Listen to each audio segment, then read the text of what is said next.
আজ নভেম্বরের 4 তারিখ। আমি অনেক দিন পর মাঝে মাঝে একটু বাড়িতে আসি। তো আজকে সেরকমই একটু বাড়িতে আসতে হয়েছে কিছু টুকিটাকি কাজের জন্য আর কি। তো বেশ একটা ঠান্ডা ঠান্ডা ওয়েদার পড়েছে, আর এই ওয়েদারে আমার এই ঠোঁটের দুপাশ এমনভাবে কেটে গিয়েছে আর কি, খেতে তো কিছুই পারছি না, মলম লাগাচ্ছি, সে সারছে তো না।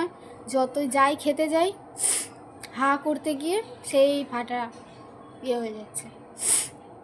তো দেখা যাক কবে ঠিক হয়। এই তার মধ্যে হয়েছে জিভে ঘা। এই সময় এখন নানা রকমের সব প্রবলেম দেখা দিচ্ছে, কোথায় গায়ে চুলকানি, কোথায় জিভে ঘা, কোথায় ঠোঁট ফাটা।